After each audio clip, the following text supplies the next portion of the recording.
the Formula One Grand Prix in Bahrain and Saudi Arabia have been put off, cancelled completely. Jared Coch is with us here again in the studio. I mean, we're talking millions and millions of dollars in what will be lost. Absolutely, potentially hundreds of millions of dollars, really, for these two huge races. So they formally announced a short time ago, Formula One, that the Bahrain and Saudi Arabian Grand Prix have been cancelled. That's due, of course, to the ongoing situation in the Middle East. The racing series says while alternatives were considered, there will be no substitutions made to the calendar. So that shortens the season by 2 rounds. For more, I'm joined now by the Planet F1 editor, Matt Coch. Matt, thanks so much for your time. Now, obviously this situation in the Middle East is why the decision has been made, but can you explain why the decision needed to be made right now? Yeah, good morning. Look, ultimately, we're in the midst of the early part of the Formula One season. We've just been in Australia. We head now to China this weekend.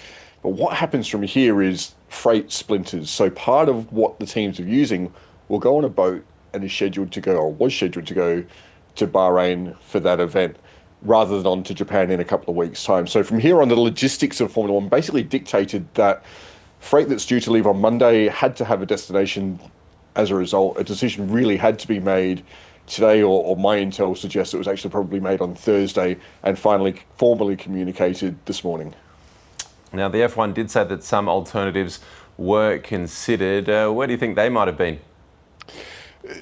Contractually, there's a circuit in San Marino. The Imola circuit there has hosted Formula One for decades. That was an alternative. There's Portimao in Portugal. Even Suzuka as a double header was considered, but ultimately decided against, because if it had stayed in Suzuka for an extra week in Japan, there's people in the paddock and the Formula One circuits who would have been on the road for 6 weeks. It was just decided that the human toll, coupled with the lack of financial incentive, made that quite unattractive.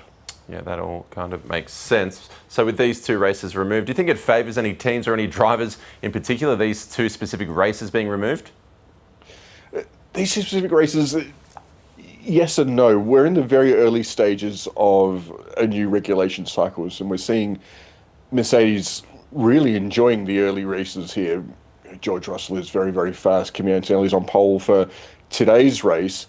But we expect the field to close up as the season wears on. So the lack of early season races kind of disadvantages Mercedes' advantage, but it does hopefully bring a little bit more parity across the field when we get to Europe in May. And what do you think the financial implications of cancelling these 2 races are? It's significant if you look at it up front, but it actually makes a lot of sense longer term, because the Bahrain Grand Prix, by my maths calculate, contributes about $53 million a year to Formula One's coffers. Saudi Arabia, more like $65 million. So add that up, that's $118 million that they'll lose this year. But over the next 10 years, and there's long-term agreements with both of these promoters in place, long-term, over the next 10 years, you can realistically expect something like $1.4 billion to come out of these 2 events. So it's a bit of a loss leader, if you like, in cancelling these 2 events to maintain those relationships longer term. And while I've got you there, just finally, do you give Oscar any chance at the Chinese Grand Prix? I wish I could say yes to this, but the McLaren looks a handful. It did well in qualifying, but those Mercedes and Ferraris look a little bit too strong.